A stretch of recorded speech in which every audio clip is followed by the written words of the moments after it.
Welcome to Booked, the bookstore education podcast brought to you by the American Booksellers Association. In this episode, we're digging into the ABA archive with the Winter Institute 2016 Keynote with Kwame Alexander, The Idea Business, a life spent writing and selling books.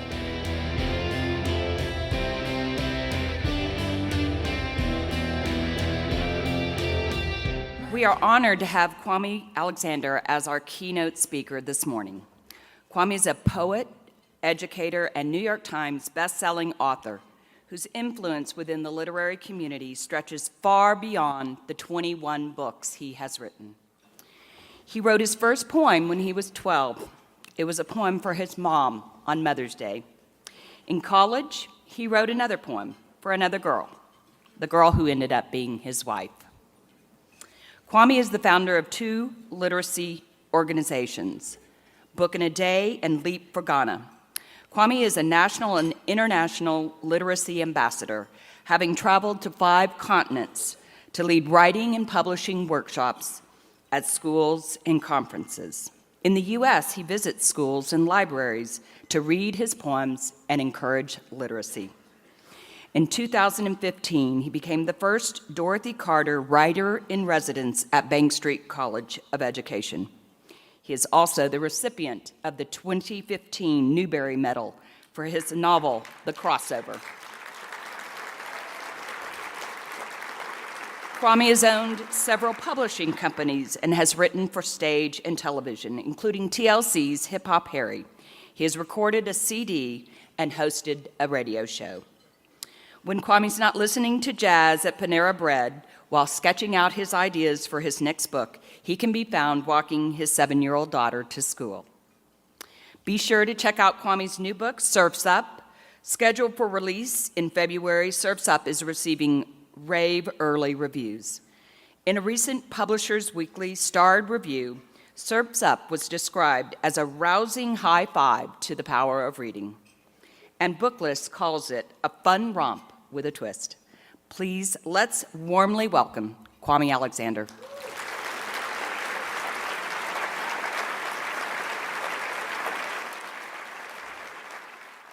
Good morning. A few people mentioned yesterday that they were excited to hear my speech this morning, and I said, at 7:45 in the morning? And one bookseller said, yeah, we'll be there. We'll be tired or hungover, but we'll be there. I had no idea that book people partied like this. Oh my goodness. I mean, last night with Heather and Rachel and Heidi and Angus is like the party leader. I mean, this guy. And Drew, where are you, Drew? Yeah, there you are. I got my eye on you. I would like to thank the American Booksellers Association, Ingram, my publishers, NorthSouth Books, and all of you for being here this morning, this very early morning, in whatever condition you presently are in. Drink a lot of water.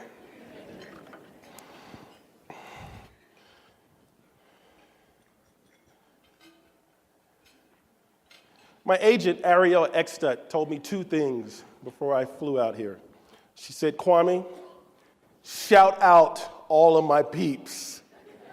Shout out Mitchell and Gail and Elaine and Dan from Water Street, and the list goes on and on. So I think the idea is Ariel would just like to send you all a lot of love. The second thing she told me is, Kwame, what I want you to do is I want you to inspire and inform these booksellers. That's what they want. They want inspiration and information. Now, I'm good with the inspiration. Like, I'm the say yes guy. I know how to inspire. The information part, not so much. So I'm going to need your help.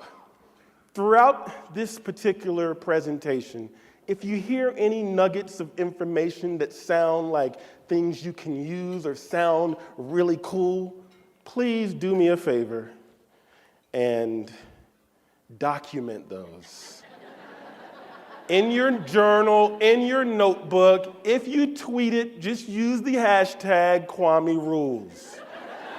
That way, my agent, who's following along right now in Montclair, New Jersey, with 20 inches of snow.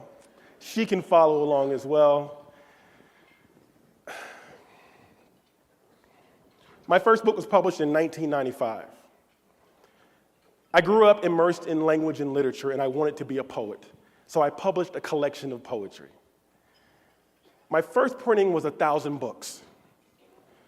After the first 2 months, I had 998 books left, and 2 very happy parents. I had to figure out, what am I going to do to sell these books? How am I going to get these books out of my 1-bedroom apartment on Columbia Pike in Arlington, Virginia? And so I was reading PW. And Stephen King had just gone on a 20-city tour. And there were thousands of people lined up at each stop. And I said, yes, that's what I'm going to do. I'm going to put myself on a 30-city book tour. And I had no money.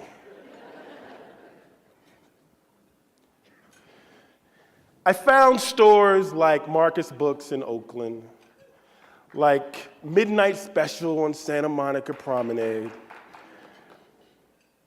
I found all kinds of stores, and I called them and sort of inquired blindly what it would take to set up a book signing. It was just so difficult to be able to set up a book signing on my first book, and no one knew who I was. So I had all of my friends call the bookstores. Do you have the new Kwame Alexander book? Do you have the latest Kwame book? So by the time I called back as Kwame Alexander, everyone signed up. I had an official book tour in the works.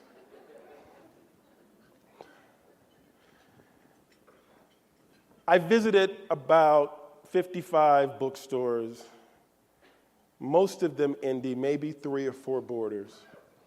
And when I got to Los Angeles at the end of the book tour, I went to 2 stores. One was a store in Westwood, in Hollywood, and I took all the money I had out of the bank, and I gave it to all of my friends who had no money to buy books. And I said, come to my book signing and buy a couple copies of the book.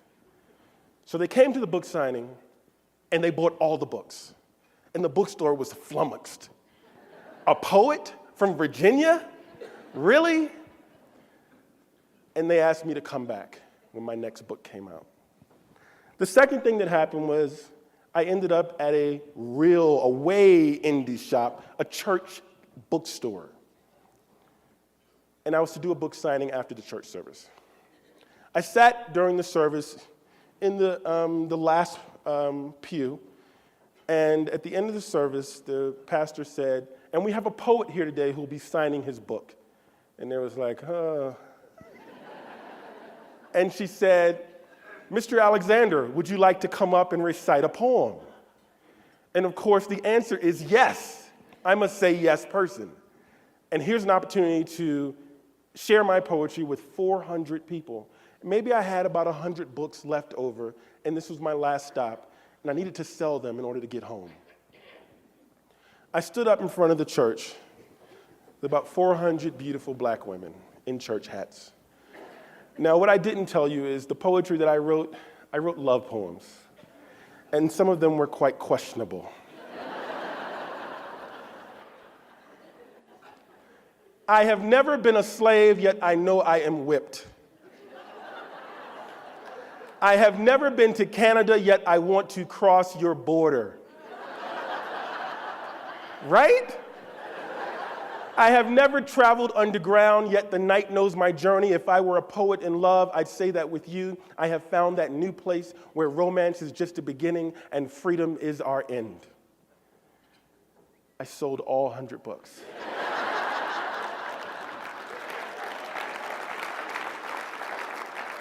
At the end of that poem, it was complete silence. And then in the back of the room, you heard some woman say, "Hallelujah." This was sort of my beginning into book selling as a business owner, as a writer, because I had been raised by a father who was a book publisher, a book distributor, a bookseller.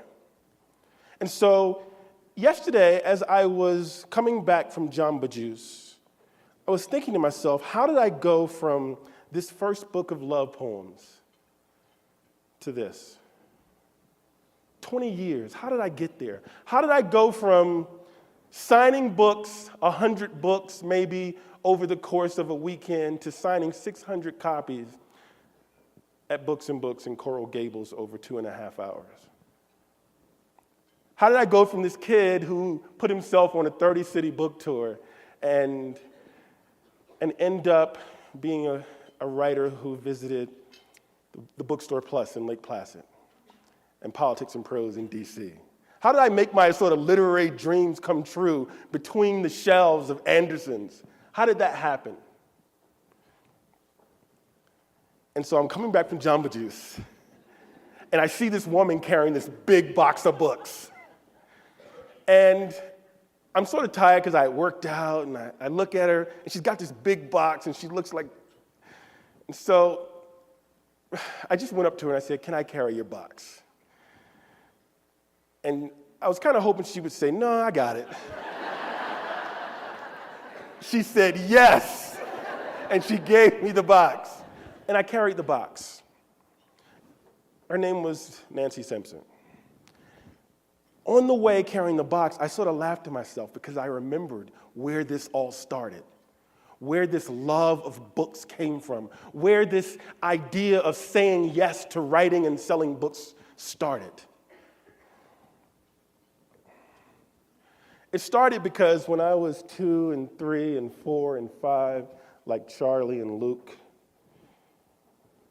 there were Publishers Weekly magazines on my garage floor. There were catalogs coming in the mail from Bookazine. There were newsletters from PMA. These were the things that I read as a kid. And I loved reading them. I loved the news and the book deals and the happenings and the stories, and I loved it. And when I turned 12, I began to loathe it. And here's why. One day, we're living in Crown Heights. My father says, "It's time to go to work."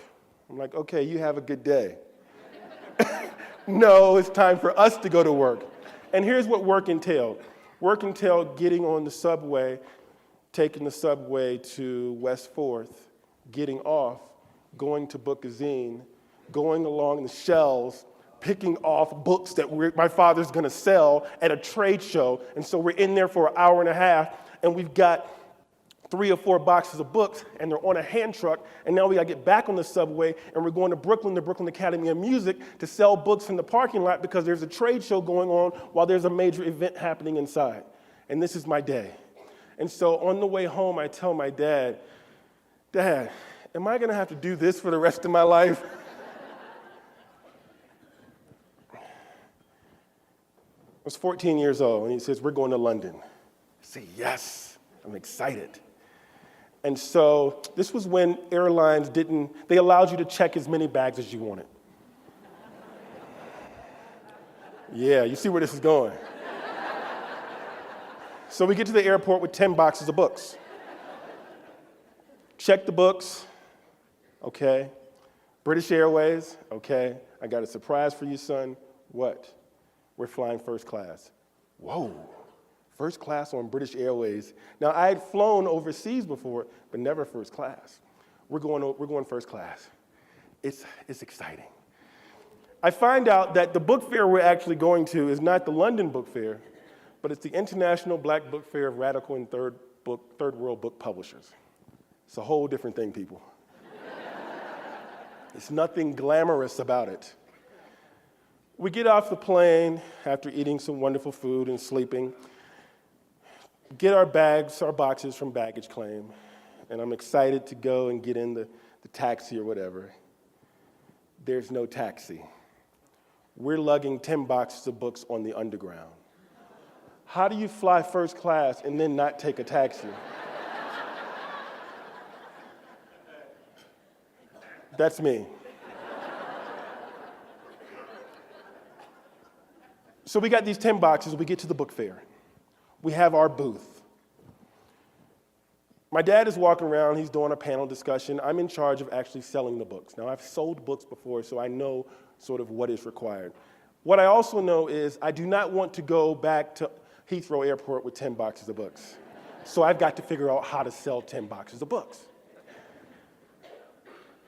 I'm talking to customers, I'm reading the jackets of each book so I can recommend books. I'm getting excited about the books. I'm meeting people. I meet this beautiful girl. She doesn't have a whole lot of money. My dad isn't around. I give her a book. She comes back the next day with her boyfriend. He buys $100 worth of books. I'm selling books. We leave this book fair having sold 8 boxes of books. I get my 10% minus the book I gave her because his inventory skills are pretty stellar.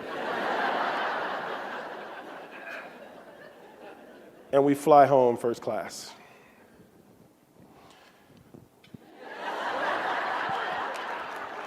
Help me out. Somebody give me something. Give me something. Anything? I'm persistent. I'm persistent. And so booksellers have to be persistent? Okay, I'll take it. Anything else? I'm charming? Well, thank you. Nothing like someone coming into your store and you've got a frown on your face. Always smiling. See it again? Confident. Passionate. Empathetic. What? Chutzpah, engaging. I took all of the things that I learned from my father over the course of my publishing life and decided I was going to start my own company. Not only was I going to publish my own poetry, I wanted to publish other writers. And I wanted it to be a little bit easier, so I was going to publish novelists because novels were selling. I found a writer in Washington, D.C. He wrote a really good book. It was a romantic comedy. Decided to publish it. Printed 5,000 copies. And then decided I was going to put him on a book tour. I was going to sort of mimic what I had done for myself. What I didn't realize is that this guy was not passionate, engaging, charming, any of the things we talked about. So I called Louis Bookstore Cafe on North Charles Street in Baltimore, Maryland. And I said, I want to do a book signing. Now, of course, I'd had all my friends call. Sure. I call the author was African American. The main characters were African American. So I sort of knew my market for this book. I called every African American sorority and fraternity in Baltimore. I sent a letter to every African American civic organization. I got the author on the radio, and I went on with him because, again, he wasn't that passionate and engaging, on the morning show. I had sort of a groundswell of attention to this book in this market. And so the bookstore's getting calls, and so the bookstore orders a lot of books from Ingram, and we're all good, and we're all excited. And then 2 days before the event, I'm realizing we're going to have a bookstore full of people, and I have an author who can't really communicate except on the page. So I hired 2 actors. And I rewrote the first chapter of the book into a play script. And I worked with the actors over the 3 days. 102 people showed up at the book signing. It was standing room only. And the author gets up to start talking. And he says, "Hi, my name is," and everyone's like, "Oh, really? This is what we're in for the next hour?" And then all of a sudden, out of nowhere, 2 people stand up out of the audience and begin to act out the scene from the book. This has all been planned. Every book sold. I think sometimes we got to say yes to creativity. We got to say yes to thinking outside of this box that we find ourselves in sometimes. There's more than one way to sell a book. So now I felt really good. I was selling a lot of books. Doubleday bought the book from us. They ended up publishing this novel, and Tupac Shakur died on September the 13th, 1996. And I decided to write a book of essays. I called all of my friends from around the country who were writers, and we wrote essays. This was at the beginning of this sort of technology, which Xerox called Docutech. And so I decided I was going to print on demand. So we printed maybe about 500 books. I got a write-up in PW, really small blurb. Apparently, Cohen Book Distributors saw the write-up, because I got a call from Sheila Kowalski. She said, "Is this real? Are you publishing a book on Tupac 2 months after he passed?" I said, "Yes." She said, "I'm going to send over a purchase order." I said, "All right." I'd never seen a purchase order. I mean, not on my own. With my dad, I saw them. I got a purchase order from Cohen Book Distributors for 6,000 books. I had printed 500 copies on print on demand. I had to figure out a way to sort of make that happen, and of course, Thompson Shore helped me with that. So then I get a call from Brent Cunningham at Small Press Books. "We want to get your books in City Lights and all these sort of West Coast bookstores." And he sent me a purchase order. So now I'm sort of publishing books and feeling really good that this is going to work. This book publishing thing is going to work. I'm writing love poems. I am publishing other writers. And then I go to a conference in Florida, the Florida Council Teachers of English. And they asked me to come and do a panel discussion or do a seminar on literature. And it's a children's literature, it's teachers, so it's K to 12. I write love poems. I go because I like to say yes. I love walking through doors, figuring out what's on the other side, and then making it work. So I get there and do my seminar, and afterwards they said, "That was great. We're having a workshop, a luncheon, an author luncheon. Would you like to join us and read some of your poetry?" Yes. I get to the luncheon, and they've got these awesome children's book authors, people you may have heard of, like Mike Shoulders and Mo Willems, and me, who writes love poems. So Mo and Michael do their thing, and then it's my turn. So I go up, and I do the only thing I know how to do, which is be me. So I stand up in front of this group of teachers, and I recite a love poem. "I am not a painter, browns and blues, we get along, but we are not close. I am no Van Gogh, but give me plain paper, a dull pencil, some scotch, and I will hijack your curves. Take your soul hostage, paint a portrait so colorful and delicate, you just may have to cut off my ear." Booksellers are the only people who get that joke. And so they want more. I sell out of books. This woman comes up to me, or this guy comes up to me, and he's like, "Kwame, have you ever thought about writing books for children?" Of course, I haven't. But the answer is yes. And he says, "Well, why don't you send me an email?" So I send him an email. And he says, "Kwame, I want to put you in touch with my editor at Sleeping Bear Press." I say, "All right." So I get on the phone, and she says, "Well, what do you have?" "I got some really good stuff. Send me what you have." So I sent her a couple love poems that I had written.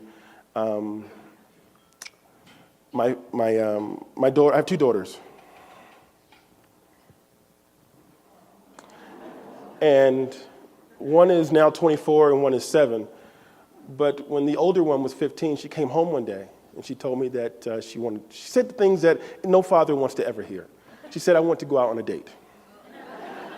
And so I said, "That's not supposed to happen until you're 30, right?" My wife said no. So I decided to sort of do the thing that I do when I'm trying to figure out the woes of the world. I wrote a poem, 10 Reasons Why Fathers Cry at Night. 1, because 15-year-olds don't like park swings or long walks anymore unless you're in the mall. 2, because holding her hand is forbidden and kisses are lethal. 3, because school was fine, her day was fine, and yes, she's fine, so why is she weeping? 4, because you want to help, but you can't read minds. 5, because she's in love, and that's cute until you find his note asking her to prove it. 6, because she didn't prove it. 7, because next week she's in love again, y'all, and this time it's real. She says her heart is heavy. 8, because she yearns to take long walks in the park with him. 9, because you remember the myriad woes and wonders of spring desire. And 10, because with trepidation and thrill, you watch your teenage daughter who suddenly wants to swing all by herself.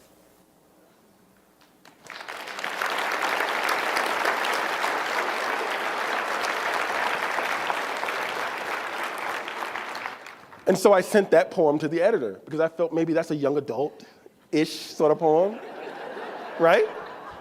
And so she says, wow, I like it. I'm not sure if it's a book, but I like it. Do you have anything else? Yes. As a matter of fact, I do. And so I decided to write a book about jazz music. Because my daughter used to cry when she was a baby, like most babies do, and I'd play Ella Fitzgerald, and she would stop crying. So I said, I want to write a book about jazz music for kids. So I wrote this book.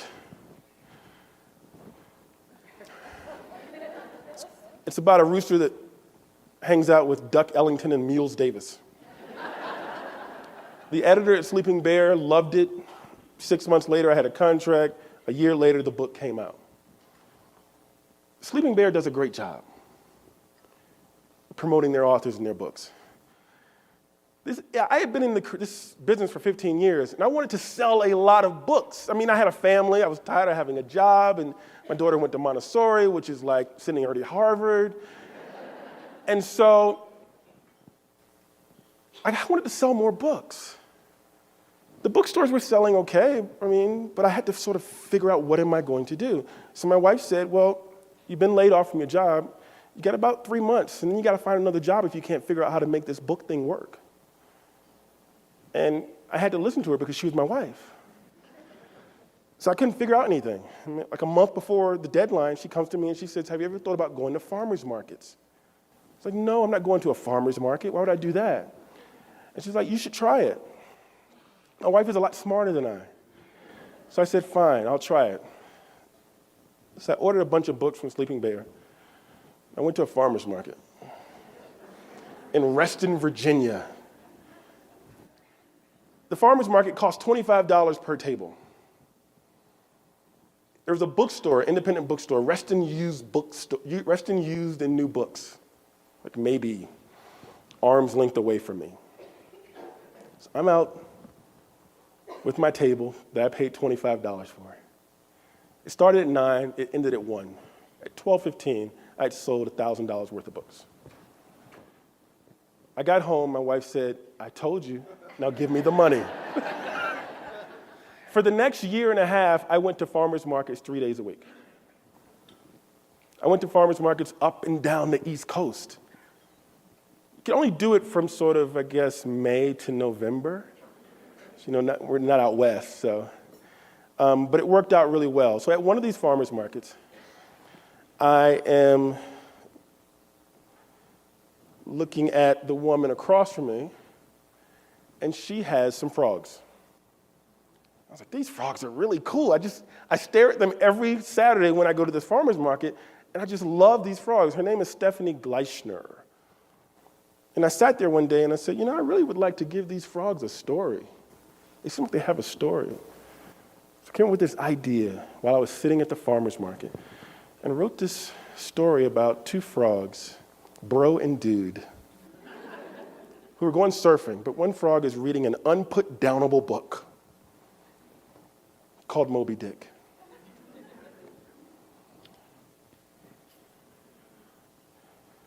Angela from Wild Rumpus, you here?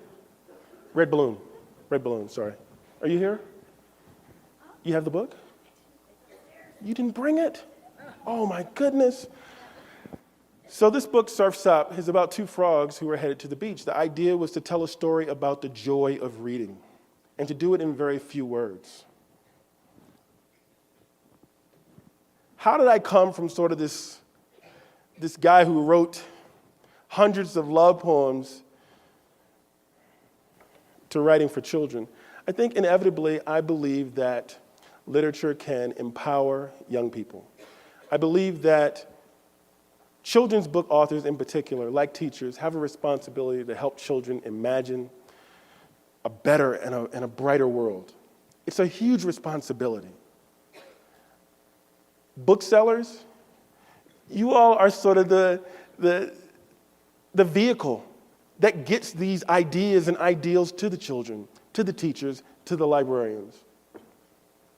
And I can't thank you enough for doing that. So I believe it's important for each of us to say yes. To say yes to opportunity, to ideas, to thinking outside of the box. I was nurtured along the way by so many people who didn't know they were nurturing me, whether it was Sheila at Cohen or Brent at Small Press or Clara at Human or the Richardsons at Marcus or the Politics and Prose people. You all are the way that we can continue this legacy of creating more beautiful people. I'll end with this, and this is sort of this is going to be my plug for why we need diverse books. There was a woman at a book event recently, and she came up and she said, "I love Surf's Up. I cannot wait to get this in front of my kids. But I do have a question for you." I said, "What?" She said, I've got African-American kids, I've got white kids, but I need to know from you so I can know how to position this book. What color are the frogs?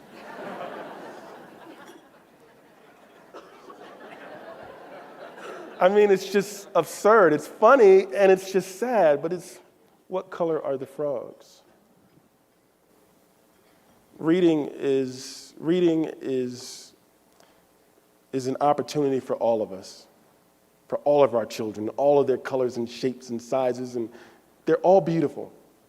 And it's up to us, it's up to you, it's up to me to make sure that every child has an opportunity to be moved, to be empowered, to be taken somewhere else, to fall into the magic that is between the lines, just like Bro and Dude did in Surf's Up. Thank you all very much.